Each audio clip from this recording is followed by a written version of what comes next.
I got asked to do a tour of the gaming room. It's not very big. Took over our dining room. We don't use it that often, so it over years and time ended up becoming the gaming room. So I'll try to start this in some sort of logical progression. We'll go up to this shelf first, and this shelf up here, whoops, sorry, is where I have a bunch of my miniatures stored. I couldn't tell you how many are on here. I tried counting them once and, well, I couldn't do it. It was too many. But yeah, a lot of them, like in this area, a big chunk of my undead miniatures and all different sources on my miniatures. A lot of Reaper miniatures. Those are both Reapers. That's a Shadow Dragon. I painted it up as a Shadow Dragon. It's a Reaper miniature. That got featured in my 7-year 5e campaign that I ran before I started running Castles and Crusades. Bunch of different sources here. Another Reaper Dragon, big skeletal beast.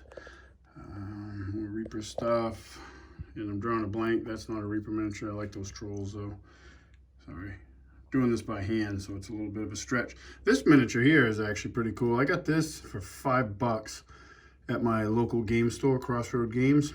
It came from the Ravenloft board game, and I just painted it up, and that thing was a bargain for $5. These things are Sturges, and out of the years I've been painting, that was one of the most annoying things to paint I've ever painted in my entire life.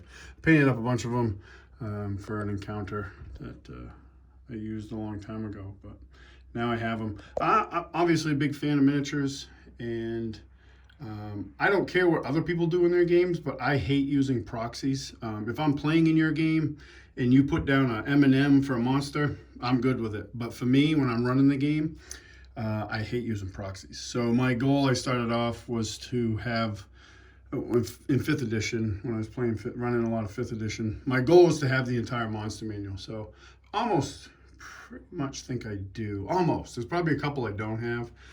I don't have it all painted. There's some that aren't painted, but yeah, this guy, I don't remember. I bought him. This guy here, this is a resin miniature, and I bought this, probably my first overseas purchase I ever made, and I made it a long time ago, and I don't remember who I bought it from, but it was kind of a bear to put together because it didn't fit very well, but once I got it together, it was really cool. Some Cyborg miniatures. I might do a feature on these guys here. These are the miniatures I'm using for my Dark Ones, my Durgar. If you've watched my campaign recaps, I have a different variant of Durgars in my setting, and these are the miniatures I use, and those are from Cyborg Miniatures. And I can do, if anybody ever wants to see more of them or a close-up, just leave me a comment and I'll do that. Let's go over here. Oh, if I don't fall off that chair, we'll be doing good. Oh, can't forget this. This is the Balrog from Lord of the Rings movies, and my favorite movies. Fellowship of the Ring being the best movie that was ever made. And this is from Weta Workshop, and it's like 180 or 153 out of 2,000. Not that that means much, but I ordered that for them because I really like their stuff. This shelf here, the books. There's a bunch of, like, well, up here, let's see, we got there's some collectible stuff, Dritz Stewart, and Funko Pops. I was never really a big Funko Pop guy, but when I retired, one of the gaming groups I'm in, they got me this Xanathar Funko Pop. So that kind of sparked me to collect these other ones that are D&D based. I'm a big fan of original Baldur's Gate. So Minsk and Boo are awesome, and being an old school gamer, Warduke is really cool, and Strahd, Curse of Strahd, I was running that, and a big Ravenloft fan from back in the day. This is Bellafoss. This is from a video game they put out a while ago that really wasn't that great, but I only bought it for that model. And I had planned when I bought it to put it on a table at some point, but it weighs almost as much as this house, so it probably will never happen, but it's a pretty cool model nonetheless. These are campaign miniatures for the current campaign. It's all I think that's all the player characters, and then some of the NPCs and some other player characters in the back from friends at my, the DMs at my local game shop that I ran a session for them. I did some videos on these. I should do an updated one. This is my Gale Force 9 Demogorgon model that I painted. Really kind of a pain in the butt to put together, but it was really cool and fun to paint. This here, if I can dig this out without disrupting the forces of nature, this is a tribute thing I made. I played during the pandemic. I played online in a Call of Cthulhu campaign that was one of the best role-playing experiences of my entire life.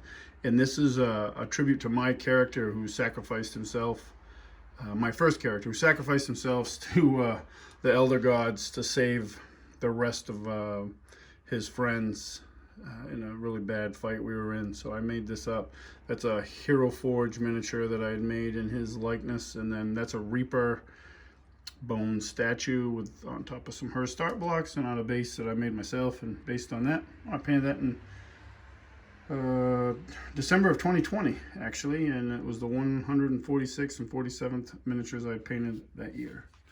So go down here, the books, a few 5e books left over because I occasionally run that at my friendly local game store, but primarily Castles and Crusades on the top shelf because I run that the most.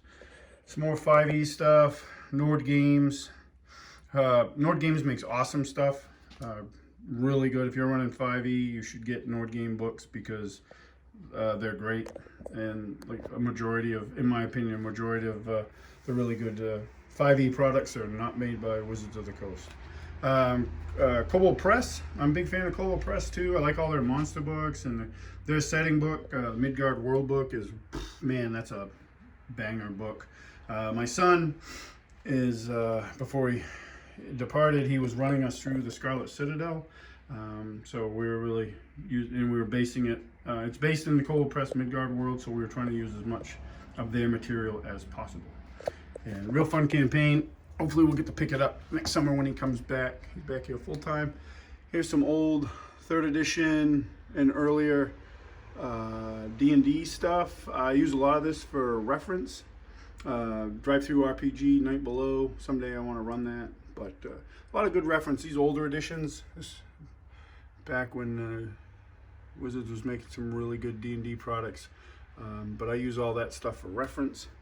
Down here, we got some Call of Cthulhu. I had a lot more, but I donated it to one of my players who runs Call of Cthulhu for us occasionally.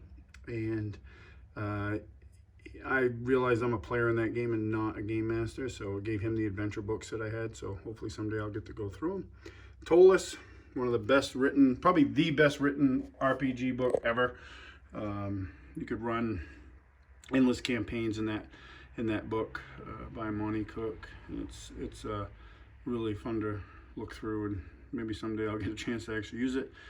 Some Goodman Games stuff, Temple Elemental Evil, my personal favorite D&D adventure, and I may run that next summer actually, for but converted to Castles and Crusades. Some other stuff there, some old Dragonlance, good Dragonlance books right there. Let's see, let's go to this shelf here. Big flip map book. This is really cool, Hyperborea. I haven't had a chance to play it, but my friend Brendan, who owns the game store, he got me those for helping out with the store campaign, and they're even autographed by the creator, which is really cool. Beatles and Grimm, Curse of Strahd, my last 5e campaign. I worked that into the campaign. We needed to finish it, but we didn't get a chance before my son left. So, Kwood Publishing books. These are really good 5e books. Really imaginative, great group, great company. Really down to earth, and have a really good mindset on gaming, I think. This is a real good book. A bunch of random tables on just about everything. Real good. That's a that Cartman thing's a joke from my previous career, and from a good friend of mine. More miniatures. These most of these all these I painted up. Just some, well, with not that guy. It's a pre-painted, but just a bunch of Reaper miniatures, 3D print, Reaper. Gale Force 9 Purple Worm. This bad boy, I'm going to show you this thing real quick. This will probably be a longer video than I intended, but one of the campaigns, oops, sorry for the bad angle. one of the campaigns I ran or helped run over at our game store, the big bad was a night hag. And for the final battle, we had like 20 something people. It was a West Marches style campaign. We had 20 something people on one board. I built a big city or town, and they had to defend it. And she came riding in on this thing, and this is a custom thing I built. It the turtle itself I bought off Amazon for, I don't know, for like 20 something bucks, and then I just modified it. It's an old Games Workshop tree. I wish they still made those. Those are awesome. And just modified it with a bunch of bits. Let's not drop it, Stan. Oh, testing my manual dexterity. Yeah, it was real fun. It actually went on display at the shop for a while afterwards. It was a big hit and a fun piece to make, actually. So I might have it on my channel somewhere. There may be a better video of that isn't me nearly dropping it. More books down here. Free League, I've been collecting their stuff, hoping to run some of it and get to play in some stuff right off. I did play in a session of Aliens and Vesson. Both were awesome. Awesome games. Free League makes some of the best looking books being made right now, in my opinion. I got some Crucible 7 5e Middle Earth. Actually, I have the entire collection of it. Never used it, but I'm a huge Tolkien fan, so they did a really good job with that. So I picked up that entire collection, thankfully, before they lost the license. It went out of print. I got some current and old 2nd edition Warhammer. Even more, that's older D&D stuff. There's a lot of reprint stuff and original, like the Dark Sun stuff's mostly all original. And got some alternate games down there. Heart, I'm sorry. That was a really cool narrative game I played in. It was a lot of fun. Fallout, I haven't played that. I've had the opportunity, but my schedule doesn't ever work out. Hopefully someday I can do it.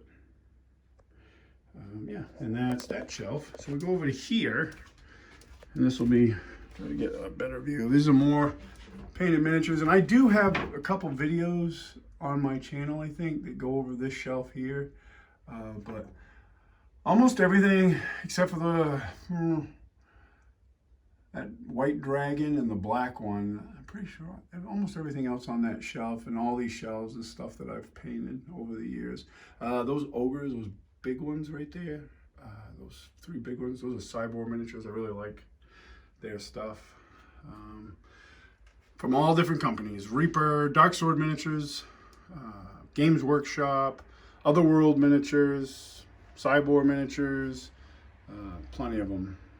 Different sort of weird Sphinx thing in the back. I don't remember where I got that, but it's none of those other companies. I got it from some other company. More miniatures. Like I said, I tried counting them and just couldn't do it. Lost track. Somebody better with numbers than me needs to do that. This is kind of my Games Workshop exclusive shelf, although I've probably got stuff on here. I definitely have stuff on there that isn't Games Workshop, but try to keep them on there. And then just a few more. Oh, all right, all crowded. Down here, another hodgepodge, some 3D prints in there, some WizKids, more Cyborg miniatures. Yep, WizKids, all that stuff. Gotta show this miniature, if I can do it without breaking anything, which always doubtful. This is my Reaper, I think it's called Maldra. Basically, it's Tiamat, and I know there's some videos of this on my channel, but to show that, I painted that up. My 5e campaign focused a lot around Tiamat, so I had to finish this up for that. And they came during the campaign. They came 1 round from having her into the prime material plane, which would have been awesome, but it didn't happen. They were able to stop that from happening. But yeah, just table, my wife's dining room table that I've taken over. A couple different battle mats. These aren't on here all the time, but they're just left over from recent games. But yeah, that's about it. Not a big space. I have another table down in the basement. Maybe I'll do a second video down there. That's got more of my terrain and Dwarven Forge and stuff down there. This is just, when I have a smaller group, I tend to run the games up here. dice jail, which is starting to get some use because my dice are rolling like caca. That was actually made by one of my players, Steve, who's really good at woodwork and stuff. So he made that and then left it here, and it's probably gonna get filled up if my dice keep acting the way they're acting. But yeah, that's it. If you have any questions, want to see anything up close, I know there's a real probably herky-jerky view through the room, but I know, oh God, I almost forgot this thing. So this was a gift last Christmas from my son and my wife, and it got spoiled I didn't know they bought it. It got spoiled a couple days before Christmas because it shipped, and it ships in a box from WizKids, and it has that picture of it right on the side, so I knew what it was. But it's probably one of the best gifts I've ever gotten. My son knew that I wanted it, and I probably wouldn't buy it myself, and he went to his mom and said, hey, how about we get that for Stan, and they did. So it was one of the really cool gifts. I was really psyched to get it. I love the Mind Flayers. I like to use them in games, although I don't do it a lot. I have done it, and it's a lot of fun. But yeah, that thing's really cool. But yeah, so there's the room, and thanks for watching.